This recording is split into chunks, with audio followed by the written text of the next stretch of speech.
Good afternoon, Absurdity fans. No, we're not playing Spot the Absurdity. Settle down, right? How many times have you heard names, but you don't know where the names come from? Like Hipparchus and Euclid's and Archimedes. It's that kind of era. Every time I hear a name, one of these names, I jump in a book and I look and there's this big can of worms, right? 100, 200, 300 BC to 100, 200, 300 AD. It's nasty. It's worse than this, right? There's all of these people, lots and lots of clever people.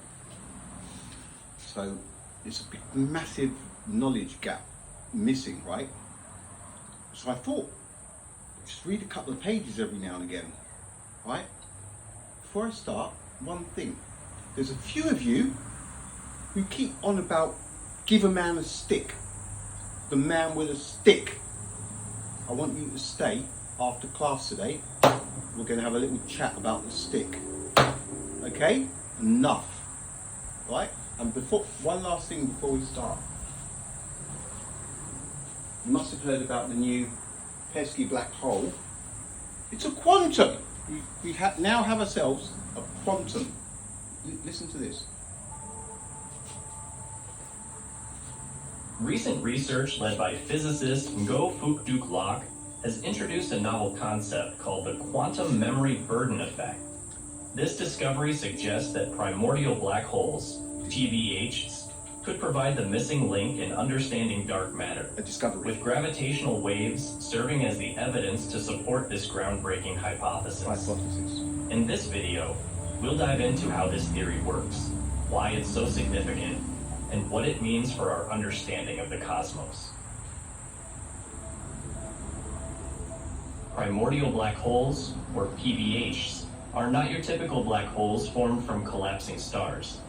These theoretical entities are thought to have formed in the early...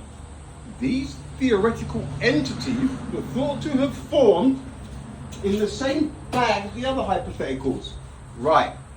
I'm just going to read a few pages, and then I'll read a few pages later on. Don't fidget. You don't have to put your hands up, go to the toilet. Just go. Don't slam the door. Come back quietly. Don't disrupt the rest of the class.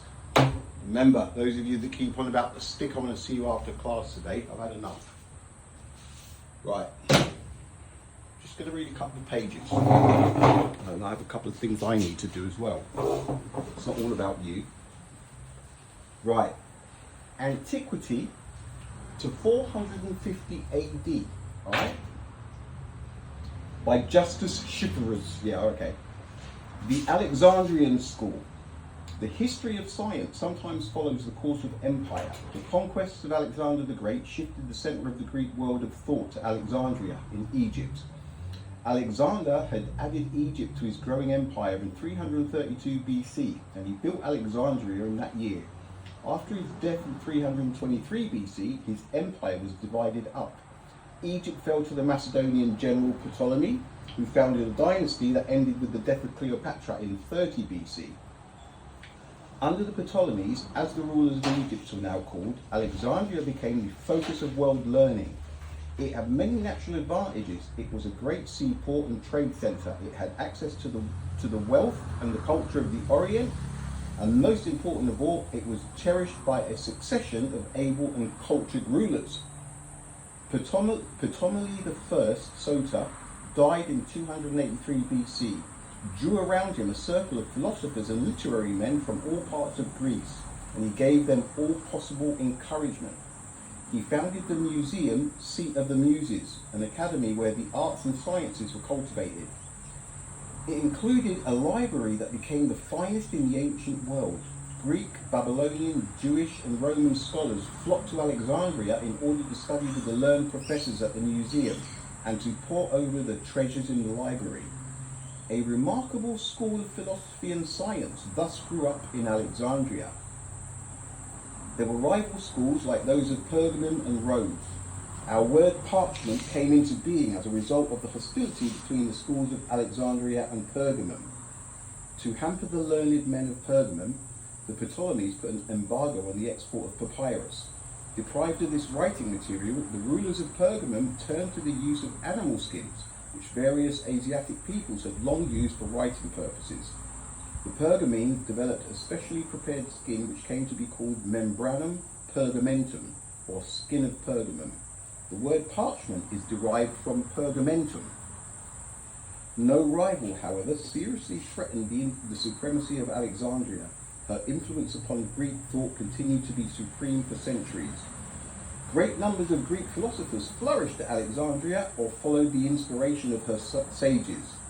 Among the sciences and near sciences that they cultivated were geometry, algebra, trigonometry, astronomy and astrology, geography and surveying, mechanics, and the crude chemistry that was later to be known as alchemy. The Alexandrian scholars, in the main, were specialists. They no longer took all learning as their province, as did the early Greeks. The Alexandrians were not specialists in our narrow modern sense, but they were far removed from the all-embracing wisdom of an Aristotle. One of the first scholars to win fame at Alexandria was the mathematician Euclid. We know little about him except that he flourished about 300 BC and that he taught at the Museum of Alexandria. His Elements of Geometry summed up the findings of the Pythagoreans and others, and included some notable contributions of his own. Euclid arranged the various theorems in logical order and invented new proofs when he found it was necessary. Sounds like somebody got some hypothetical particles of his own. To the layman of that day, his elements seemed uncommonly abstruse. Ptolemy I Sota is said to have asked Euclid if there was an easier method of learning geometry than that set forth in the Elements. In geometry, replied Euclid, there is no shortcut for kings. There is, sire, no royal road to learning. Euclid's Elements has been among the most widely distributed books in our Western culture. The first 6 books of this work form the basis of the geometry that is taught in our schools, and that is known as Euclidean geometry. The most disputed portion of the text in modern times is Euclid's postulate of parallels, the statement that through a point outside a given line, one and only one line can be drawn parallel to the given line. This statement is no longer reckoned to be an axiom, that is, a self-evident truth. It is considered a mere assumption. In the 19th century, Lobachevsky, Bolyai, and others showed that logical and useful non-Euclidean systems of geometry could be erected. Alright, you know what, let's not kick the arse out of it. We don't want to go too hard too soon, don't we? Alright, so yeah, I just think it's good because it's a kind of a learning curve, right? So why not? Alright, I'll do another couple of pages later on. Must dash. And don't forget, man with the stick personnel, stay behind, yeah? Won't take long.